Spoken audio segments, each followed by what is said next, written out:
December 14th, 1944. Deep in the frozen heart of Germany, near Bad Nauheim, an aging SS general named Sepp Dietrich stands alone in his headquarters, staring at a map that demands the impossible. At 52 years old, this former butcher's apprentice turned commander has been handed what Adolf Hitler calls the Wacht am Rhein. The Watch on the Rhine, Germany's last desperate gamble to turn the tide of a war that's already lost. The order is brutally simple. Drive your army to Antwerp. Split the Allied forces in half. Separate the Americans from the British. Do it in 4 days. 4 days to cover over 100 miles of frozen Belgian forest. 4 days to achieve what seems like madness. 4 days to change the course of history. Dietrich isn't a brilliant strategist or university-educated officer. He's a street fighter who clawed his way up through the ranks on raw aggression and unwavering loyalty to the Nazi Party. He survived the trenches of the First World War, lived through the humiliation of Versailles, and rose with Hitler through the violent chaos of the 1930s. He's commanded armored divisions across France and Poland and the blood-soaked steppes of Russia. He knows war, he understands killing, and he recognizes when the mathematics of a military operation simply don't add up. Under his command are the elite 1st and 12th SS Panzer Divisions, roughly 20,000 combat troops, many of them teenagers indoctrinated by Hitler Youth ideology who genuinely believe they're racially superior warriors destined to crush the soft American soldiers they've been told are undisciplined and unwilling to die for a war fought thousands of miles from their homeland. These young men are fanatical, completely convinced of their invincibility, trained to believe that courage and willpower can overcome any material disadvantage. But Dietrich faces problems that fanaticism cannot solve. He has the tanks, massive King Tigers and Panthers, but he doesn't have the roads to move them. The entire northern offensive must squeeze through a handful of narrow forest tracks winding through the Ardennes, mountain passes barely wide enough for a single heavy tank to pass without getting stuck. The roads are already choked with vehicles, supply trucks jammed bumper to bumper, infantry columns backing up for kilometers in the freezing December cold. The German High Command had promised him clear routes. What he has instead is a traffic jam that would be comical if it wasn't so catastrophic. Even worse, he doesn't have the fuel. Berlin promised 5 million gallons, but most of it is stranded on the far side of the Rhine, trapped by bombed-out railways and destroyed bridges and shattered river crossings. His King Tiger tanks burn through 5 gallons of fuel per mile when moving at combat speed, giving them a maximum range of less than 90 miles on a full tank. Antwerp is 124 miles away. The math is clear and unforgiving. He has to capture American fuel depots just to keep his offensive moving forward. And if those depots are empty, or if the Americans destroy them before retreating, his entire mechanized force becomes nothing more than stationary steel coffins waiting to be destroyed by Allied air power. He's gambling everything on the hope that his spearhead units can break through American lines and seize those fuel supplies before the gasoline runs out. But despite these impossible odds, his men are euphoric, intoxicated with confidence, and they have good reason to feel that way. For 3 days, a thick freezing fog has blanketed the Ardennes like a protective shield. The weather forecast shows the skies might clear within 72 hours. But right now the fog is so complete that Allied aircraft are completely grounded. The dreaded J-bows, the fighter bombers that have been massacring German columns for months, cannot fly in this weather. Officers tell their troops over and over that the sky is safe, that the Americans are blind, that this is their moment. Dietrich believes that without air support, American infantrymen are vulnerable targets who will break and run when faced with mass German assault waves.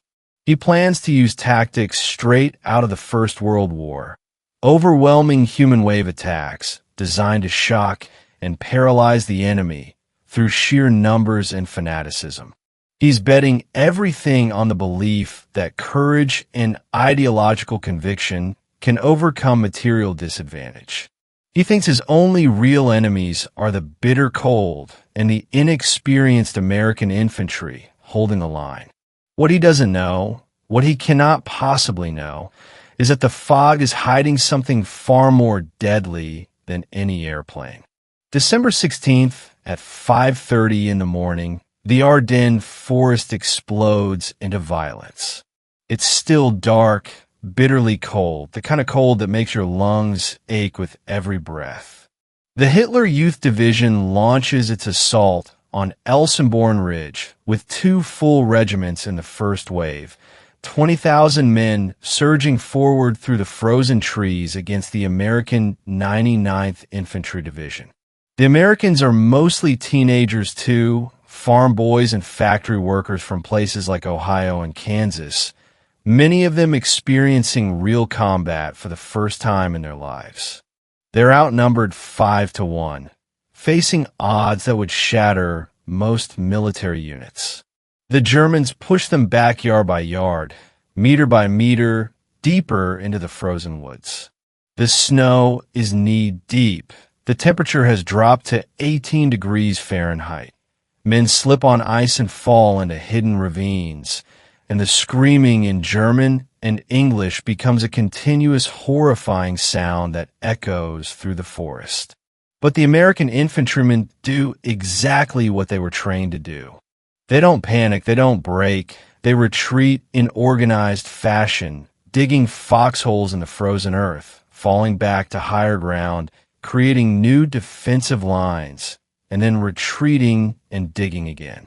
Each soldier carries his rifle, his grenades, his gas mask, and the knowledge that somewhere behind them, hidden on the reverse slopes of the hills, American artillery batteries are waiting. The Germans see this defensive pattern and they smile with professional confidence, the kind of smile that comes from 4 years of brutal warfare on the Eastern Front against the Soviets and in France against the Allies. They know the physics of artillery, they've learned it in blood, they understand it in their bones. In this dense forest terrain, where snow lies thick on the ground, standard artillery shells with impact fuses are almost useless. When a conventional shell descends and hits the snow, it penetrates 30 centimeters into the frozen earth before it explodes, and when it finally detonates underground, 90% of the blast energy is simply absorbed by the mud and freezing slush and compacted soil surrounding it. The shrapnel spreads laterally, but dies quickly without open airspace to travel through. The trees above remain standing. The foxholes nearby are relatively safe, and the men inside survive. The SS troops advance with growing confidence, diving into cover when they hear the whistle of incoming shells, counting to themselves as the muffled thud of underground detonation reaches their ears, and then they keep moving forward because they know they're winning. German company commanders are already calculating which American positions they'll overrun next. The breakthrough feels inevitable. They can taste victory like frost and blood on their tongues. For 8 days, from December 16th through December 23rd, the battle rages without the Germans achieving their breakthrough. They throw everything they have into the assault, standard artillery, rocket batteries, massed infantry attacks in waves, and still the Americans hold their ground. Both sides bleed terribly, but the German casualties are catastrophic because, unlike the Americans, they cannot afford to lose men at this rate. Supreme Allied Commander Dwight Eisenhower watches the reports coming in from the Ardennes, and he understands the mathematics of what's happening. He realizes what weapon is needed to break this stalemate. On December 23rd, as the fog finally begins to clear and the weather improves, he makes a decision that will change the course of the battle and possibly the war. The secret weapon is released. By mid-morning on December 24th, the 12th SS has concentrated what forces remain for what they expect will be their final breakthrough assault. Thousands of men are packed shoulder to shoulder in the forest, preparing to rush the American lines in one coordinated, overwhelming wave attack. Officers are checking weapons, sergeants are organizing their squads. The excitement is visible on every face because this is the moment they've been fighting toward for 8 brutal days. The German officers can feel it in their gut. They're about to achieve the breakthrough that has eluded them. They're about to prove that German courage and willpower can overcome American material superiority. They have no idea what's about to happen to them. No concept of the weapon that's about to be unleashed. No warning whatsoever. High above them on the ridge, an American forward observer peers through his binoculars at the gray, uniformed figures moving between the trees below. He sees the concentration of troops bunching up in preparation for their assault, and he realizes instantly what he's looking at. He keys his radio handset, and his voice is calm, trained, professional, empty of emotion. Fire mission, Battalion 3, concentration 402, fire for effect. There's a brief pause, and then he adds the code word that will change everything. The code word that the German army has never heard before, the single word that will transform this tactical engagement into industrial-scale execution. VT in effect. The first salvo arrives from nowhere with no warning, no sound of distant guns. The shells are already overhead before anyone looks up. But then something impossible happens. The shells don't hit the ground. They explode 10 meters in the air, instantly and simultaneously. Every shell in the salvo detonating in perfect synchronization just a split second apart, creating an invisible dome of shrapnel that falls straight down onto the Germans below like steel rain. The German attack collapses in seconds. There are no craters in the earth, no evidence of where the shells struck, just dead and dying men lying in foxholes that were supposed to protect them. The survivors are paralyzed with shock and terror, some screaming, some silent because they're too traumatized to make any sound at all. They shout frantically into their radios, their voices rising in panic and confusion. The artillery is automatic. It's exploding in the sky. It's raining down from above. We can't hide from it. We can't dig deeper. Where's the Luftwaffe? Why isn't anyone helping us? What they're witnessing is a secret that has been locked away in American laboratories for 4 years. A secret so closely guarded that only a handful of American generals even knew it existed. Back in Maryland, inside the Johns Hopkins University Applied Physics Laboratory in Silver Spring, American physicists and engineers had created something truly revolutionary, something that violated every conventional understanding of how weapons were supposed to work. They called it Project A, the proximity fuse, and it looked completely ordinary from the outside, just a standard copper casing with a threaded base exactly like what any German artillery officer would recognize from decades of warfare. But hidden inside that innocent-looking nose cone was a genuine miracle of miniaturization, a complete radio transceiver housed in a space the size of a walnut, a wet cell battery that activated only when the shell was fired and experienced the violent acceleration forces of thousands of GS, and a tiny circuit board that could calculate distance in real time using the fundamental principles of radio physics.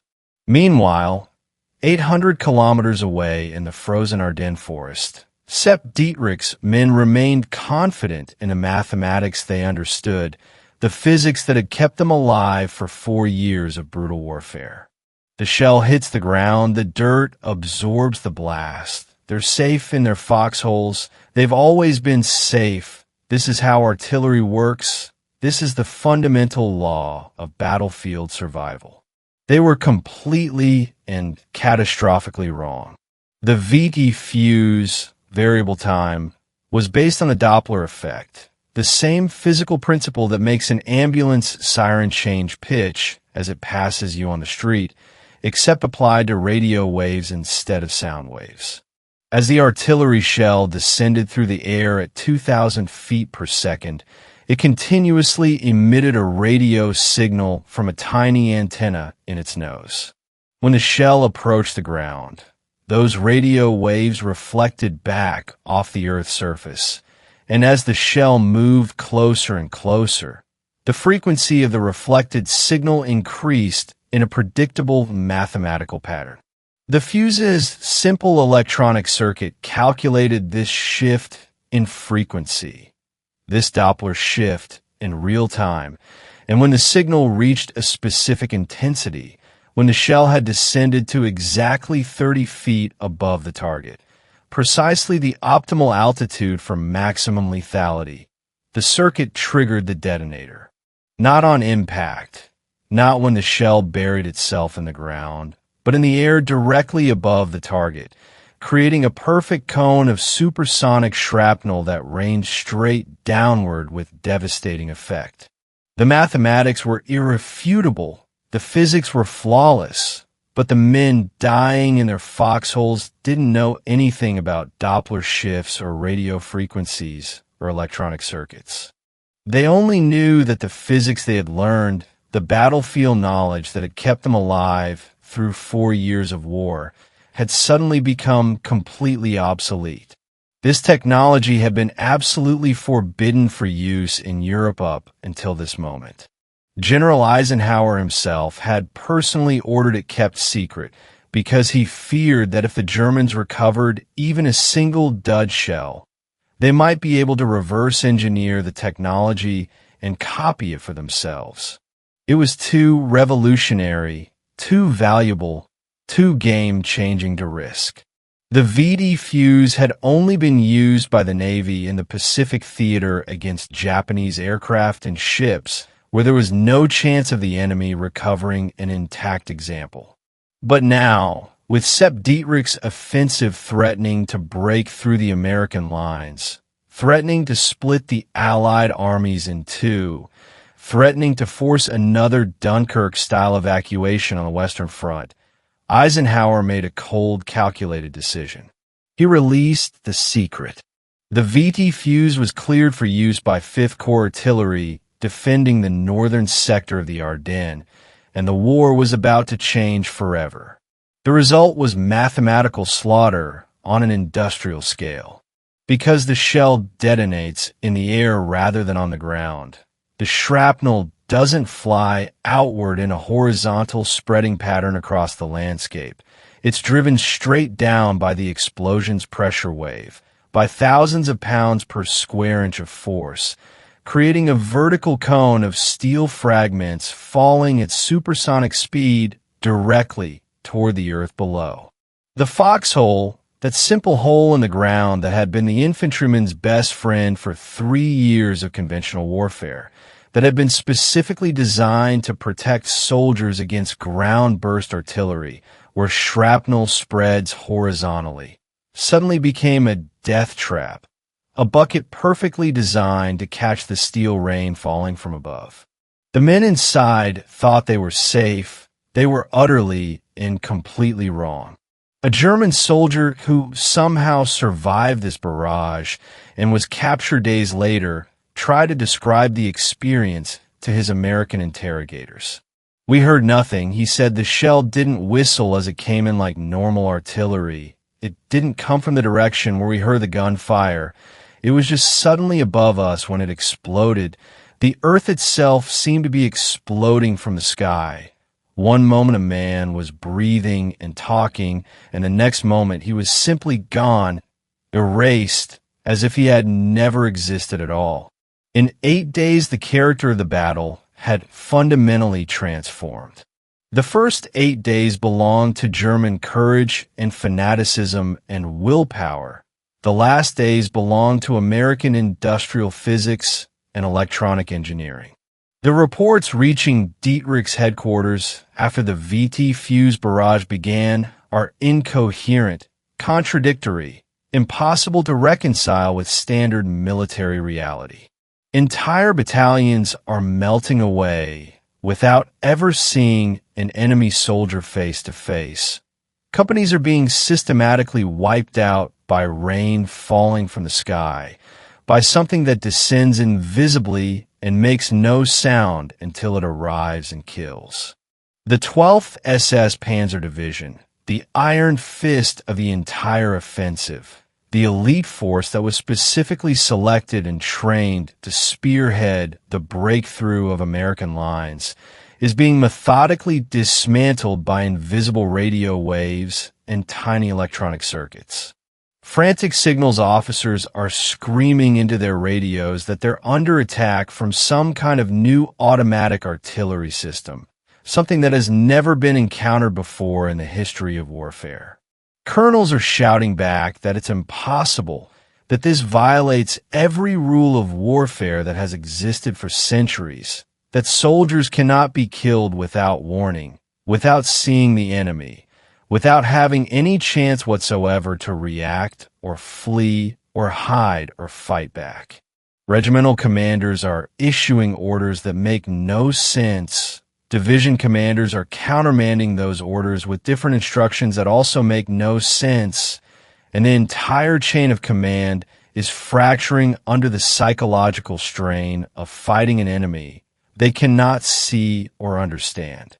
By the time the offensive is finally called off after 9 days of continuous battle, the Hitler Youth Division has ceased to exist as a functional fighting force. They started the campaign with 20,000 combat troops. They've lost nearly 10,000, roughly 50% of their total strength gone in little over a week. The casualty rates are highest in the units that faced the VT fuse barrage after December 24th. Entire companies simply vanish from the operational rosters. Platoons are reduced to scattered handfuls of traumatized survivors. And the tanks, those massive King Tigers and Panthers that were supposed to spearhead the breakthrough to Antwerp, of the 170 operational armored vehicles they started with, barely 60 to 80 are still capable of movement. The rest are just twisted scrap metal scattered across the slopes of Elsenborn Ridge, their crews buried under snow and mud and frozen earth. General George Patton, commanding the American Third Army to the south, later wrote in his personal diary that the introduction of this artillery technology proved as strategically decisive as the development of mobile armored warfare itself. Sepp Dietrich lost, not because his men weren't brave, they were terrified and they kept attacking anyway. He lost not because his officers didn't understand tactics. They were experienced veterans of 4 years of the most brutal warfare in human history. He lost because he brought 19th century courage and ideology to fight a 20th century physics problem. He brought willpower and fanaticism and racial superiority doctrine, and the Americans brought a vacuum tube, a wet cell battery, and a circuit board that could calculate distance using radio waves. In the final calculus of industrialized warfare, in the pure mathematics of production capacity and technological innovation, the variable time proximity fuse was the only number that actually mattered. The Germans had staked everything on a surprise winter offensive, on the assumption that American soldiers would panic and break under pressure from elite SS troops. They had bet their entire strategic position on the belief that German courage and ideological conviction could overcome American equipment and industrial capacity, and they were catastrophically, completely, utterly wrong about everything. The lesson was burned into the memory of every survivor who managed to crawl out of the Ardennes forest alive. Courage means nothing when you cannot see the enemy who is killing you. Willpower is irrelevant when the sky rains supersonic steel fragments. And fanaticism is just one more variable in a physics equation, a number that can be entered into an algorithm and calculated and ultimately discarded as strategically insignificant. The industrial system doesn't care about courage or ideology. It doesn't respond to willpower or racial superiority theories. It simply processes targets according to mathematical formulas developed in laboratories by engineers who never set foot on a battlefield. It doesn't recognize sacrifice. It doesn't acknowledge heroism.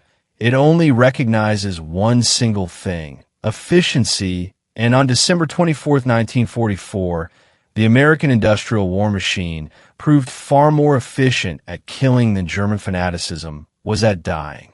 Sepp Dietrich survived the war.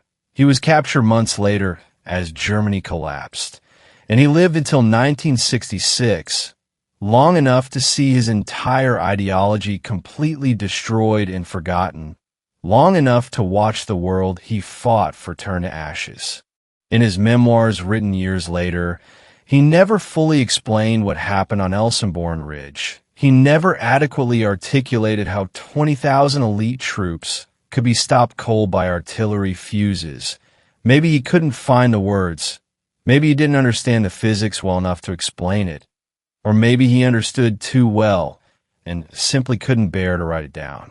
Because the truth was devastatingly simple. He had lost the war not in the moment when that first VT fuse salvo exploded above his men.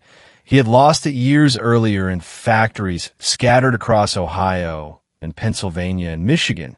He had lost at the moment American engineers began calculating how to kill more efficiently, how to turn warfare into an industrial process, how to transform courage into an irrelevant variable. What he knew, what every German soldier who faced the VT fuse learned in those frozen December days, was a lesson that would define modern warfare forever. Wars are not won by the brave alone. They are not decided by ideology or willpower or racial superiority theories. Wars are won in factories by engineers and physicists.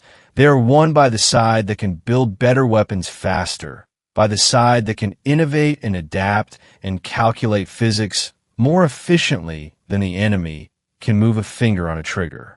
The proximity fuse didn't kill with impact or explosion or fire. It killed with precision and mathematics and the cold certainty of the industrial system operating at peak efficiency. It killed because somewhere in a laboratory in Maryland, American physicists understood something that Sepp Dietrich and his fanatical SS officers never could, that the future of warfare had already been written in laboratories and factories, not on battlefields where brave men died for causes they believed in. By January 1945, the Ardennes offensive was completely over. Dietrich retreated eastward with whatever remained of his shattered forces, and he never launched another major attack for the rest of the war. He had learned the most expensive lesson that any military commander can learn, and that lesson was written in German blood on the frozen slopes of Elsenborn Ridge, carved into the snow with the bodies of 20,000 young men who believed that courage and ideology could defeat mathematics and industrial physics. The age of heroic warfare was over.